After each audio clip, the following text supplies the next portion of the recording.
부부도 보면 이제 제가 아까 얘기했던 그 보행이요. 아까 얘기한 게 이건 거예요. 분화. 그 저번 주에 배웠었죠. 분화. 분화라는 것은 독립적인 부분을 얘기하는 거예요. 분화가 되지 않은 가정에서 자란 사람은 분화가 되지 않은 가정에서 자란 사람을 찾을 수밖에 없어요. 왜냐하면 익숙하기 때문에 그래요. 그러면 어떻게 되느냐? 이 둘이 결혼을 하면 둘만 사는 게 아니라 누가 사냐면 이분의 부모님, 그리고 이분의 부모님이 같이 살아가면서 자녀를 키우게 되는데요. 엄청난 더 미분화된 사람을 만들어낼 수밖에 없다라는 거를 생각을 하셔야 되고요. 경계선이 없는 가정을 그 사람들, 이게 이제 혼자에 대한 부분, 독립적인 온전한 하나에 대한 부분인 거예요. 경계선이 없는 사람을 살게 되면 어떤 현상이 벌어지느냐, 넘나들게 되죠. 한번 상상을 해보세요. 우리 집 혹시 선생님들 중에서도 우리 집 키를 시부모님이 가지고 계시는 분이 계신가요? 비밀번호를 시부모님이 아시는 분. 혹시 내가 시부모인데 우리 집 자녀의 비밀번호를 안다, 뭐 그런 분들 계시나요? 안 되거든요. 내 자녀의 집에 갈지라도, 내 부모의 집에 갈지라도 반드시 연락을 하고 가야 되는 거예요. 그 이유는 뭐냐면 그게 경계선을 세우는 건데요. 경계선을 세우는 이유는 딱 한 가지인 거예요. 내가 성인이 되었으므로 내 인생은 내가 책임지고 살겠습니다라고 이야기를 하는 것이거든요. 내가 생각하고 내가 결정하고 그렇게 살아가겠습니다라고 이야기를 하는 것이기 때문에 경계선이 중요하다라는 거고요. 자칫 그렇게 살지 못하면 시어머니, 남편, 나 이렇게 삼각관계가 되는 거죠. 최근에 이제 제가 상담하는 이제 커플 중에서 어떤 커플이 있냐면 이혼을 했어요. 이혼을 했는데 왜 이혼을 했느냐 한 가지였어요. 남편이랑 부인이랑 처음에 뜨겁게 사랑을 해서 결혼을 한 건 아니었어요. 사랑을 하고 결혼을 했는데 아기를 낳은 거예요. 아기를 낳았는데 어떻게 되었냐면 시부모님이 이혼을 하셨어요. 그래서 시어머니가 아들 집으로 들어왔어요. 아들 집으로 들어와서 부부와 아이와 시어머니가 같이 살게 됐어요. 근데 그렇게 되고 나니까 무슨 현상이 벌어졌냐면요. 남편이요. 자꾸 모든 가정의 모든 일에 대해서 아내랑 의논하는 게 아니라 시어머니랑 의논하기 시작했어요. 그리고 부인은 통보를 받았어요. 같은 집에 살고 있는데. 그래서 어떻게 되었느냐? 그 가정도 이혼했어요. 놀랍죠? 이게 보엔의 가계도에서 나타나는 분화, 경계선, 삼각관계의 모습을 나타내는 거예요. 이게 제대로 이루어지지 않으면 사실은 부부 사이에서 행복하게 살아갈 수가 없어요. 자, 생각을 한번 해보세요. 나는 내 배우자가 달라지리라는 기대가 없다라고 생각하시는 분들 되게 많으세요. 혹시 선생님들 중에서도 그러실 수 있거든요. 그런데 그 기대가 없으면 행복하게 살아갈 수가 없어요. 왠지 아세요? 이제 나타나요. 가족 생활 주기예요. 듀발이라는 사람이 가족 생활 주기를 만들었는데요. 부부의 첫 번째 위기 상황이 언제냐? 그거는 바로 자녀를 출산했을 때 부부의 첫 번째 위기가 오는 거예요. 왜냐하면 그 전에까지는 부부가 사랑을 해서 결혼을 했잖아요. 그러니까 둘이가 이렇게 서로한테만 집중을 했거든요. 그런데 여기에다가 아기가 태어났어요. 문제는 이 아기가 소통이 되면 좋아요. 소통이 되면 좋은데 소통을 하는 존재는 아니잖아요. 그냥 아무것도 안 하고 지 배고프면 찡찡 짜고 지 기저귀 갈아달라고 찡찡 짜고 잠도 이제 2시간에 한 번씩 깨시고 밥 달라고 그죠? 이러다 보니까 누가 힘들어지느냐? 부인은 아이를 돌본다고 힘들어지는 거예요. 게다가 출산을 한 상태라서 몸이 회복이 되지 않았으니까 잠도 설치고 힘들어지죠. 그러면 부인의 관심은 어디로 가느냐? 우선은 아이한테 가거나 본인한테 가거나 그렇게 되죠. 그런데 남편의 입장에서는 어떻게 되느냐? 우와, 내가 사랑해서 내 아이를 낳았으니까 내 아이가 최고구나라고 생각하는 줄 알죠. 대부분의 남편들은 안 그래요. 제가 만나본 대부분의 남편들은 어떻게 되냐면 아이가 말을 하면서 아빠, 아빠, 아빠가 최고야. 아빠가 내 모든 것을 다 해줄 수 있는 사람이고 아빠가 이 세상에서 제일 큰 슈퍼맨이야 라고 이야기할 수 있는 7세, 8세, 9세, 10세 정도가 되어야지 남자들은 대부분 내 새끼구나 라고 느낀다라고 얘기해요. 여성들하고 다르죠. 왜냐하면 여성들은 임신이라는 과정을 통해서 10달 동안 뱃속에서 아이를 품다가 태어나게 했거든요. 그러다 보니까 본능적으로 모성애라는 것 자체가 많이 발휘가 되는데요.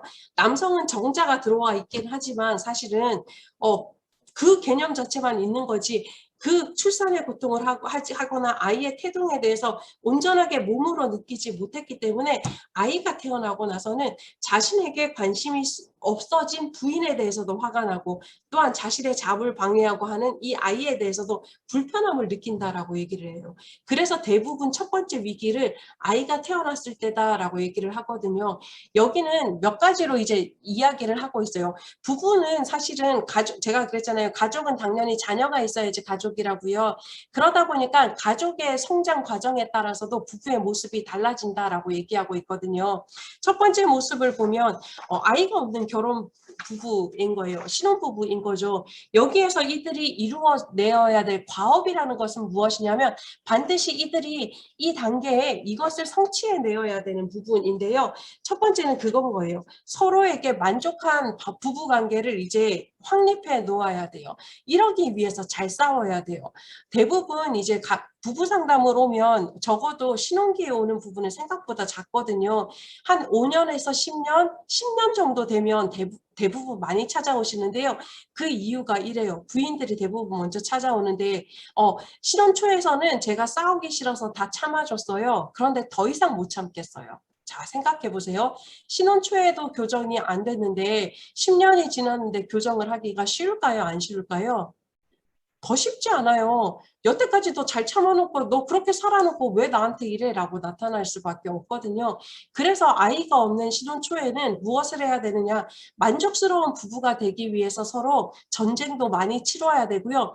그 전쟁 치rum을 통해서 의견을 맞춰가는 연습이 필요하다라고 얘기를 하는 거예요. 두 번째는 이제 임신과 부모가 되는 것을 준비해야 되잖아요. 그래서 계획을 세워야 돼요. 어떤 부모가 될 것이냐, 아이는 어느 정도 가질 것이냐에 대한 계획이 필요한 단계인 거고요. 또 세 번째는 뭐냐면 결혼이라는 것을 통해서 관계가 넓어졌잖아요. 나한테 그냥 내 엄마, 아빠, 내 가족들만 있었는데 그게 아니라 배우자의 엄마, 아빠도 이제 내 가족이 되는 관계잖아요. 그러니까 그거를 넓혀가는 게 여기에서 달성해야 될 목표다라는 거고요.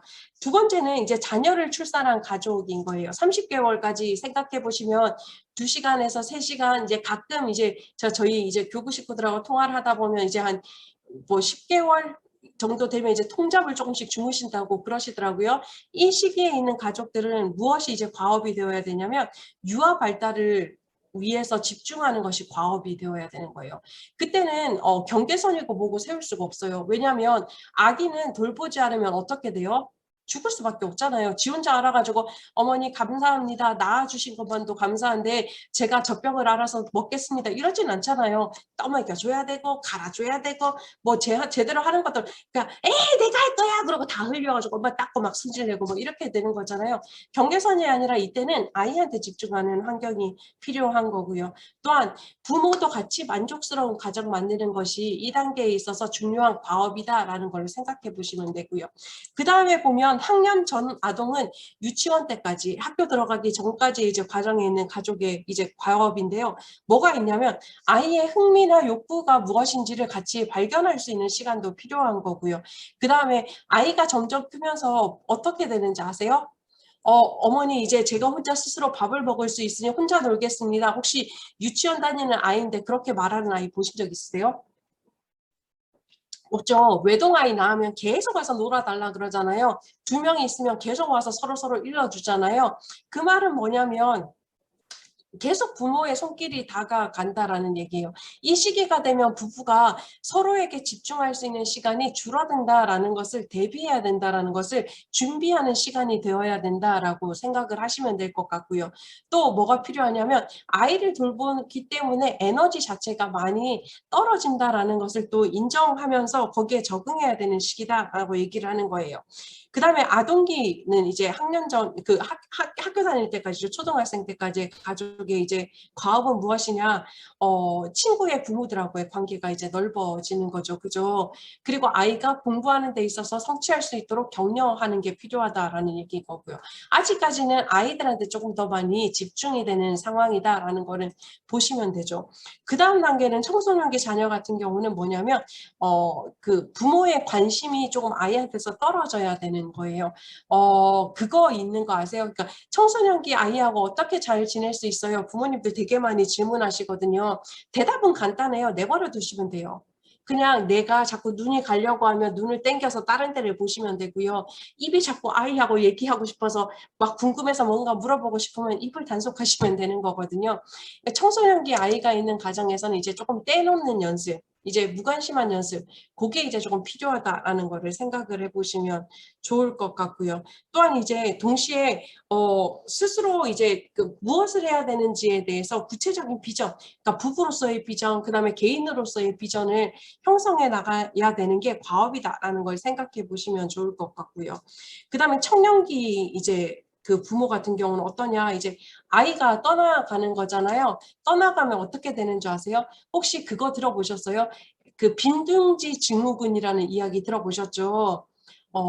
너무 아이한테 집중을 하다 보니까 어떤 현상이 벌어졌느냐, 배우자끼리 아까 우리 그 대화 빈도수 보셨죠? 시간이 점점 없다라는 거요. 30분 미만도 없는 경우가 되게 많았었잖아요.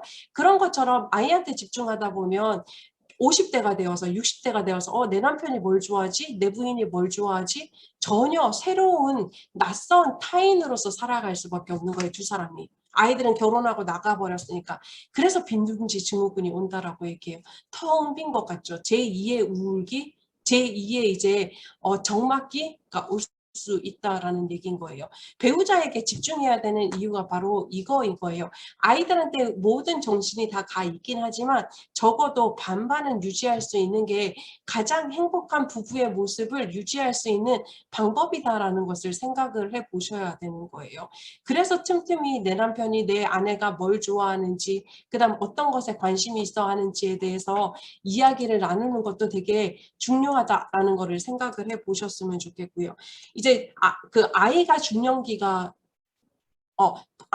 부모의 관심과 경력 현상이 뭐냐면 부모가 뭐에 관심이 있는지, 그리고 부모가 전문적으로 할 수 있는 일, 그리고 평생 가지고 갈 수 있는 취미생활이든지 직업활동을 할 수 있는 게 무엇인지 찾아보는 것이다라고 생각을 하시면 될 것 같아요.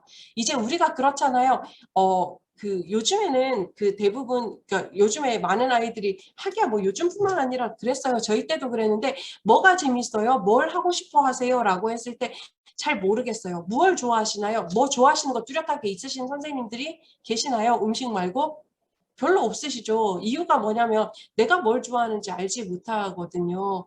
그냥 그대로 교육받고 그냥 내가 바쁘게 살아가기 때문에 그렇거든요. 근데 그러다 보면 허망해지는 거예요. 어느 틈엔가 내가 왜 태어났지? 내가 뭘 하고 살고 있지? 이게 부부라는 것 자체가요. 가치도 중요하지만 아까 제가 말했던 것처럼 한 사람 한 사람이 진짜 제대로 서야지 서로 의존하거나 애착, 회피하거나 이러지 않고 살아갈 수 있기 때문에 자신의 관심도를 잘 형성해 나가고 찾아가는 게 되게 중요하다는 것은 생각을 해보셔야 돼요. 그래서 가장 효과적인 것은 반반인데요. 솔직히 말하면 3분의 1, 3분의 1, 3분의 1이에요. 3분의 1은 엄마 혹은 아빠 자신에 대한 관심, 3분의 1은 자녀에 대한 관심, 3분의 1은 배우자에 대한 관심으로 나뉘어서 이제 사용을 하시면 가장 합리적인 이제 부부 관계가 되는 거죠. 그리고 보면 중년기 부부, 이제 부모, 빈둥지 이제 퇴직까지 하고 나면 어떻게 되시죠? 퇴직하신 선생님들이 계실 수도 있는데 둘이서 멀뚱멀뚱 가만히 계시잖아요. 그죠? 아니면 남편들은 집에 계시고 부인들은 나가시고 그죠? 그 모습 되게 많이 보여지잖아요. 새로운 결혼 관계를 확립해야 되는 거예요. 이제 둘이 같이 보낼 시간이 그 신혼기 때처럼 다시 많아지는 상황인 거거든요. 그래서 어떤 결혼 생활을 이루어 갈 건지에 대해서 다시 정립하는 게 필요하다라고 생각을 하시면 되고요. 또 내 자녀의 이제 그 이룬 가정 있잖아요. 그 가족들과 이제 잘 관계를 유지하는 게 과업이다라고 생각을 하시면 될 것 같아요. 그리고 마지막 이제 노년기가 되면 이제 죽는 거에 대한 대비가 필요한 거예요. 그 세상에서 가장 큰 스트레스 1번이 뭔지 아시죠? 배우자의 죽음이에요. 그 사람이 왼수든 아니든 간에. 아세요? 왜 왼수든 아니든 간에 그 제일 첫 번째이냐면 같이 살 부비고 어쨌든 살았기 때문에 그렇거든요. 그래서 배우자의 죽음에 대해서도 이제 준비를 하시고 혼자 사는 것에 대해서도 연습을 해야 돼요. 사실은 중년기 부모부터 남성들조차도 음식하고 그다음에 뭐 세탁기 다루고 이런 거 연습은 사실은 필요하거든요. 왜냐하면 혼자 남을 수도 있으니까요. 그런 부분에 대한 준비가 필요한 거죠. 가정을 종료한다라는 얘기 자체는 그거인 거예요. 두 사람이 있었는데 한 사람이 돌아가시고 나면 혼자 있는 거잖아요. 그게 종료의 개념인 거고요. 노령에 적응하는 세대인 거예요. 퇴직하고 나면 많은 분들이 그래요. 특히 이제 남성분들이 많이 느끼시는데 나는 진짜 아무 쓸모가 없는 사람이네 라고 생각하는 경우가 되게 많거든요. 그리고 내 몸이 예전 같지 않음을, 내 힘이 예전 같지 않음을, 내 건강이 예전 같지 않음을 이제 받아들이는 시기다라고 생각을 하시면 될 것 같으세요. 그리고 퇴직한 부분에 대해서 적응해야 되는 부분도 있다라고 생각을 하시면 되고요. 되게 생각외로 이제 이런 부분들이 제대로 이루어지지 않으면 어떻게 되냐면요. 부부간에 불화가 일어날 수밖에 없어요. 한 사람은 그러니까 뭐 여러 가지 이제 유형의 이제 부부간에 불화가 나타날 수 있는데, 그 전혀 준비가 없는 상태에서 이제 자녀들 다 떠나보내고 나면 한 사람은 집착을 하게 되고 한 사람이 집착하면 한 사람은 어떻게 되는지 아세요? 계속 도망가죠. 막 따라가면 계속 도망가는 이 모습이 나타나기도 하고요. 아니면 한 사람 다 무관심해져 버리기도 하고요. 밖에 생활만 되게 열심히 하기도 하고요. 그러면 사실 가족으로서의 의미가 많이 없어질 수밖에 없죠. 지금이라도 늦지 않았으니까 선생님들도 사실은 시도를 해보시면 되게 좋을 것 같기는 하세요. 남편하고 혹은 아내하고 이야기 시간을 조금씩 늘려보기. 그것부터 시작을 하시면 사실은 무난하게 넘어가지 않을까라는 생각을 하게 되는 거죠. 그죠? 그리고 또 생각을 해볼 게 있는데 뭘 생각을 해봐야 되냐면 부부라는 거는 사실은 제가 그랬잖아요. 그 예적금 통장이 필요한 관계라고 기브앤테이크가 필요한 관계라고 얘기를 했었잖아요. 그래서 한 사람이 무조건적으로 참아서 될 문제가 아니다라는 얘기를 하는 거거든요. 그렇게 되면 주로 어떻게 되냐면 많은 부인들이 그 얘기예요. 남편들한테 사실 대부분을 보면 남편들이 부인들한테 함부로 대하는 경우가 많잖아요. 그래서 제가 본 많은 부인들이 그 얘기해요. 네가 늙으면 두고 봐라. 네 밥이라도 챙겨준다. 이런 얘기 하시는데 그렇게 하실 게 아니라 이야기부터 시작하시는 게 되게 중요하세요. 그런데 많은 분들이 그런 얘기를 해요. 남편이 혹은 내 부인이 이야기를 해도 들어 처먹지를 않거든요. 라고 얘기를 하거든요. 그래도 반복적으로 이야기하실 필요가 있으세요. 그런데 조건이 있어요. 어떤 조건이 있냐면 한 번에 하나씩 하기. 절대 많은 얘기를 하면요. 배우자는요. 싫어요. 우리도 보세요. 그 아이들이 엄마 아빠들이 뭐라고 얘기하잖아요. 그러면 아버님 어머님 오늘도 저에게 좋은 말씀 가르침 교훈을 주셔서 감사합니다라고 하는 애들이 있나요? 그 애들은 병원 가야 돼요. 그런 애들 없어요. 그놈의 잔소리 그만 좀 해! 이러잖아요. 애들이. 그죠? 왜 잔소리라고 얘기를 하냐면 한 번에 하나씩 하지 않기 때문에 잔소리가 되는 거예요. 그죠? 제가 오늘 2시간을 이렇게 떠들어도 선생님들 머릿속에 남는 거는 한 줄 혹은 2줄밖에 안 될 거예요. 아니면 느낌밖에 없을 거거든요. 왜냐하면 너무 많은 말을 뿜어내기 때문에 그렇거든요. 사람이 습득할 수 있는 혹은 사람이 흡수할 수 있는 단어의 양은 정해져 있기 때문에 그렇거든요. 배우자에게 요구하실 때도 반드시 한 번에 한 가지씩만 하시면 효과적으로 이루어질 수 있어요. 그런데 또 생각하실 게 뭐냐면 그러기 위해서는 감정부터 싹 사라지게 해야 돼요. 많은 분들이 그 적금 통장을 쌓아 놓는데 마이너스 적금 통장을 대부분 부부들은 쌓아 놓고 살잖아요. 그 말은 뭐냐면 상대의 배우자가 나에게 해줬던 좋은 일들 혹은 감사한 일들보다는 뭐를 더 많이 기억하세요? 못했던 것들만 더 기억나시죠? 그죠? 그렇지 않으세요? 저희 집에 어저께 간만에 이제 월요일은 제가 쉬는 날이니까 저희 부모님 댁에 갔단 말이에요. 갔더니 엄마랑 아빠랑 김치를 담그고 계시는 거예요. 그래서 저희 아빠도 뭐 음식 잘 못하시는데 제가 봤을 때 또 어설프세요. 근데 막 김치 하신다고 다듬어 주시고 막 뭐 붓고 그러는 거예요. 그래서 제가 우스갯소리로 그랬어요. 그러니까 와 엄마는 최고의 이제 보조 셰프를 두고 계시네요. 그랬더니 저희 아빠가 막 너무 좋아서 막 웃으시면서 그렇지 그렇지 그러시는 거예요. 그랬더니 저희 엄마가 아 그래 최고의 보조 셰프를 두고 있어. 그렇게 얘기했어요. 그런데 저희 아빠가 하다가 이제 실수를 하신 거죠. 쏟아버린 거예요. 국물을 김치 국물을. 그러니까 저희 엄마가 아이고 또 일거리를 만든다 그러면서 뭘 시작하셨냐면 야 니네 아빠가 몇 년 전에 내가 아파서 꼼짝 못하고 몸살기 걸려서 누워있는데 니네 아빠가 그날 뭐 공부하러 갔다 오면서 나한테 전화해서 뭐라 했는지 아냐? 그래서 뭐라 그랬어요? 그랬더니 자네 아프지? 나 자네 아프니까 밥집에서 안 먹을게. 대신 밖에서 피자 사 먹고 들어갈 테니까 자네는 알아서 먹게. 이랬다는 거예요. 옛날 얘기가 나온 거죠. 사실 저희 아빠가 죽을 사들고 들어가서 저희 엄마한테 대령을 했으면 이쁨 받으셨을 텐데 이 말은 뭐냐면요. 제가 저희 부모님 예를 든 이유는 뭐냐면 플러스를 우리는 기억하기보다 마이너스를 더 많이 기억하는 거예요. 배우자에 대해서. 그러면 어떻게 되냐면 그 사람이 하는 얘기를 안 듣고 싶은 거예요. 그래서 우리가 서로 이야기를 듣기 위해서 해야 될 첫 번째 작업은 뭐냐면 우리 마이너스 통장을 없애는 거예요. 감정의 마이너스 통장을. 이전 것은 지나갔으니 기억하지 말아야 되는 부분인 거죠. 그래야지 나도 이야기할 수 있고 그 사람의 이야기도 나한테 들어올 수 있다는 것을 기억하시면 좋으세요. 근데 쉽지 않은 부분이기는 해요. 그죠? 근데 그거에 대해서 자꾸 노력을 하셔야 돼요. 지나간 일이야. 지나간 일이야. 이런 부분이 있잖아요. 그게 되게 중요하다라는 건 또 생각해 보시면 되게 좋으세요. 자, 그러면 부부간에 정말 제가 그 언어를 이제 선택한 이유가 있어요. 제일 중요한 부분이 대화이기 때문에 그렇거든요.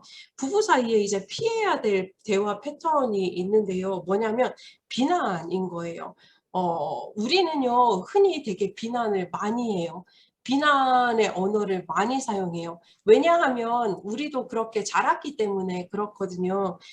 예를 들면 뭐 이제 그런 거잖아요. 그러니까 뭐 그 남편하고 부인하고 이제 야 우리 가사 분담 50대 50으로 하기로 해 그랬는데 남편이 안 한 거예요. 그럼 어떻게 반응하시겠어요?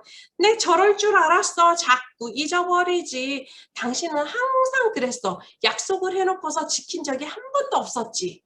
이게 비난인 거예요. 그럼 말도 하지 말아야 돼요 라고 하는데 불만을 표시하는 건 괜찮은 거예요. 불만 표시는 뭐냐면 당신이 이제 가사 분담하기로 해놓고서 자꾸 잊어버리니까 내 마음이 불편하네요. 조금 화가 나네요. 이런 건 불만 표시인 거예요. 제가 첫 번째 했던 그 언어와 그 문장과 두 번째 했던 언어 그 문장의 차이가 뭔지 아세요? 첫 번째 문장에서 제가 그랬잖아요. 항상 잊어버리지 당신은 매사 그랬어. 사실 뭐 몇 번 잊어버릴 수 있어요. 그죠? 그런데 그 잊어버리는 것 자체가 너야 라고 얘기를 하는 거예요. 인격 모독을 한 거거든요. 그런데 이런 비난의 어투를 쓰면 사실은 대화가 더 이상 진전이 되지 않는 거죠. 또 두 번째는 뭐냐면 모욕인 거예요. 빈정거리는 거예요. 미안해 미안해 미안해. 내가 잘할게 잘할게 잘할게. 치, 아이고 그게 한두 번이었어? 매번 그랬어. 매번. 뭐 이번에 달라질 줄 알아? 절대 안 달라질걸? 이게 바로 모욕인 거예요. 세 번째는요. 내가 지금 뭐 하다가 바빠가지고 그래서 잠시 잊어버렸는데 당신이 나한테 얘기해줬으면 좋잖아. 이게 자기 변호인 거예요. 도피는요. 됐어! 듣기 싫어! 도피인 거예요.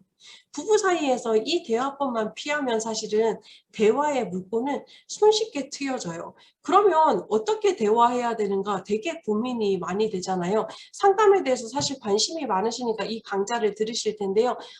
방법이 있어요. 딱 세 가지만 하시면 되세요. 반영해주기, 인정해주기, 공감해주기. 반영이라는 말은 무엇이냐면요. 우리는 그게 있어요. 제가 이전에도 얘기를 했는데 아까 그랬었잖아요. 그 자기의 가치관이 있기 때문에요. 오래된 이제 사이 좋은 부부라도 의견의 합일이 되지 않을 수가 있다라고 얘기를 했잖아요. 사람들은요. 누구나 뭘 가지고 있냐면 자기만의 틀을 가지고 있어요. 그 틀이라는 것은 네모반듯 해가지고요. 내 마음을 다 차지하고 있어요. 그래서 이것은 나를 바라볼 때도 그렇고 타인을 바라볼 때도 그렇고요. 그 다음에 일을 대할 때도 항상 뛰어나오는 거예요. 근데 이 네모난 틀은 어떻게 되느냐면 내가 보고 싶은 대로 자꾸 사람을 보게 해요. 제가 아까 그랬었죠. 첫 번째로 부부들이 상담을 왔을 때 사람이 변했어요 라고 얘기한다 그랬잖아요. 근데 제가 그랬죠. 사람은 죽을 때가 되면 변하는 거지 변하지 않는다라고 했잖아요. 왜 그렇게 했는지 말씀을 드릴게요. 그렇게 보이는 이유가 바로 자신의 틀로 사람을 바라봐서 그런 거예요. 예를 들면 그런 거예요. 제가 보니까 이상문 선생님이 안경을 쓰시고 되게 진지하게 들으시는 거예요. 그러니까 제가 이상문 선생님을 보니까 갑자기 저희 아빠 생각이 난 거예요. 우리 아빠도 열심히 뭔가를 맨날 배우시는 분이신데 라고 생각을 한 거죠. 근데 저희 아빠는 약간 어떤 스타일이냐면 저한테는 슈퍼맨 같은 분이거든요. 뭐 도움을 요청하면 항상 뭐든지 뛰어와서 해주시는 분이신 거예요. 이상문 선생님한테서 그런 이미지가 나타나는 거죠. 그래서 제가 이상문 선생님이 젊은데 딱 만났어요. 저 사람을 보니까 우리 아빠하고 비슷하네. 우리 아빠처럼 되게 열심히 사네. 우리 아빠처럼 잘 웃기도 하네. 그러면 저 사람은 되게 나한테 100%의 슈퍼맨이 되어줄 수 있는 사람이겠구나라고 해요. 그런데 이상문 선생님이 데이트를 하고 돌아가는데요. 택시를 태워줬어요. 그런데 택시를 잡아가지고 저를 태워주는 게 아니라 자기 홀라당 타고 갔어요. 그런데도 저는 어떻게 생각하냐면 뭐 저렇게 이기적인 사람이야 라고 생각하는 게 아니라 바쁜 일이 있는가 보다. 원래는 저런 사람이 아닐 거야. 무슨 차이인지 아시겠어요? 우리가 배우자를 바라볼 때 그 사람 자체를 바라보는 게 아니라요. 내가 생각하는 틀에 의해서 그 사람을 바라보는 거예요. 내가 보고 싶은 대로 바라보는 거예요. 그래서 저 사람이 변했다라고 얘기하는 거예요. 사실은 저 사람을 변한 게 아니라요. 그 사람을 바라보는 내 시선이 달라졌던 거예요. 실제로 경험을 하면서요. 무슨 얘기인지 이해가 되셨어요? 이게 되게 놀라운 진리인 거예요. 그래서 우리가 부부 사이에서 대화를 하실 때 제일 먼저 하셔야 되는 게 뭐냐면 반영하기인데요. 반영하기라는 것은 무엇이냐면 누군가가 뭐 이렇게 얘기했어요. 그 남편이요. 여보 오늘 내가 회사에서 그 부장한테 깨졌거든. 그래서 기분이 너무 안 좋아. 딱 그랬어요. 그러면 반영하기는 어떻게 하셔야 되냐면 당신이 회사에서 부장님한테 혼나와서 기분이 안 좋다는 얘기신 거죠? 라고. 그 사람이 했던 말이 맞는지에 대해서 확인하는 건 그게 바로 반영하기인 거예요. 왜냐하면 반영하기를 하지 않으면 어떻게 되냐면 내 귀에 듣고 싶은 대로 듣는 거예요. 내 마음속에 이미 내 남편이 생각보다 이기적이고 일을 못한다라는 인지가 들어와 있으면 어떻게 되냐면요. 남편이 나 오늘 부장한테 깨져가지고 기분이 너무 안 좋아. 그러면 내 속에 올라오는 감정이 이거죠. 그래, 니같이 일하는데 안 깨지겠나. 이렇게 생각이 올라온단 말이에요. 그러면 내 입에서는 어떻게 나오냐면 그래 뭐 기분 나쁠 수도 있겠지. 이렇게 나오게 되는 거예요. 뭐 부장한테 당신이 뭔가 잘못했겠지. 아니면 혼나고 있는데 당신의 태도가 잘못됐겠지. 이렇게 되면 제대로 대화를 할 수 없다라는 얘기인 거죠. 사실 남편이 그렇게 이야기한 거는 무슨 내용이에요? 내가 화가 났어. 기분이 안 좋아라는 얘기를 하는 거잖아요. 근데 핑퐁이 되는 게 아니라 핑퐁을 딱 쳤는데 나는 내 생각을 가지고 있으니까 다른 데로 쳐버린 거예요. 그래서 내가 들은 말이 맞는지에 대해서 확실하게 반영할 필요가 있어요. 조금 더 쉽게 설명을 해드리자면 여성들이 되게 싫어하는 말 중에 그게 있잖아요. 어머 얼굴 좋아 보이세요 라고 하면 대부분의 여성들이 어떻게 듣는지 아세요? 살쪘어! 나 살쪘나 보다. 그새 많이 먹었더니 코로나 때문에 운동을 못 나가서 살이 쪘어. 이렇게 듣는단 말이죠. 그럼 기분 나쁘잖아요. 살쪘다는 말 좋아하는 여성들이 없으니까. 자, 이런 부분에 있어서 반영하기가 뭐냐면 내가 얼굴이 좋아 보인다라고 말씀을 하셨는데 건강해 보인다라는 말인 거죠. 아니면 내가 살쪘다는 말인 거죠. 확인하는 작업이 필요하다라는 얘기인 거예요. 부부 사이에서는. 왜냐하면 내가 이미 그 사람에 대해서 가지고 있는 생각이 있고 감정이 있기 때문에 제대로 잘 들리지 않기 때문에 그래요. 두 번째 해야 될 것은 무엇이냐면 인정하기가 필요한 거예요. 인정하기는 뭐냐면 그 사람은 그럴 수 있어 라고 생각해 주어야 되는 거예요. 어떤 사람이 그런 거예요. 나는 막 비가 주룩주룩 비 오는 날 좋아하세요 혹시? 안 좋아하세요? 저는 비가 오면 너무 좋거든요. 완전 행복해요. 여기 상담실에 앉아서 비가 막 주룩주룩주룩 해서 두두두두두둑 떨어지면 막 기분이 좋아요. 우와! 이러면 막 누군가에게 막 카톡을 보내서 야! 비다!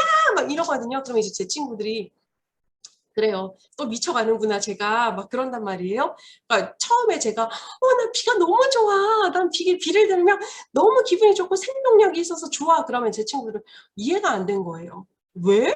왜 비가 좋아? 라고 했어요. 제가 설명을 한 거죠. 아, 비에 그 두두두두 떨어지는 소리가 내 마음을 쑥 가라앉히는 느낌이 나서 뻥 뚫어주는 느낌이 나서 빗소리가 너무 좋아. 그리고 약간 노랫소리처럼 들리지 않아? 쿵쾅 쿵쾅 쿵쾅 이런 소리 때문에 난 기분이 너무 좋아. 그러면 제 친구 그때서야 제 친구들이 그러는 거예요.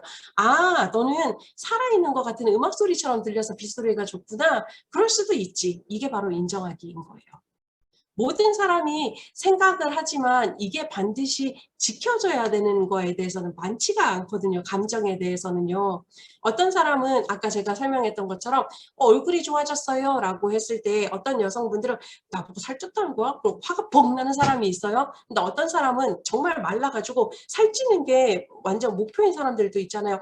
우와 나 살쪘구나. 살쪘다는 말이구나. 이렇게 반응할 수 있기 때문에요. 사람마다 생각이 다르고 가치관이 다르기 때문에 다를 수 있다라는 것을 남편한테도 인정해 주는 게 필요하다라고 얘기를 하는 거고요. 세 번째는 이제 공감해 주기인 거예요. 공감해 주기는 되게 어렵죠, 사실. 내가 그 상황이 아니니까 쉽지 않거든요. 그런데 할 건 딱 있어요. 자, 한번 해볼게요. 고개를 끄덕끄덕거리시면서 자, 영어를 조금 담으셔가지고 표정은 너무 없으시면 공감 아닌 것 같으니까 웃으시면서 그렇구나. 그리고 나서 뭐 만약에 이제 기분이 너무 좋아요. 이러면 진짜 기쁘겠구나. 근데 기분이 너무 나빠요. 그러는데 속상해있구나 이러면 큰일 나요. 그죠? 표정도 잘 바꾸셔야 되는 거예요. 속상하다 그러면 진짜 속상했겠다 이런 거. 이게 공감하기인 거예요.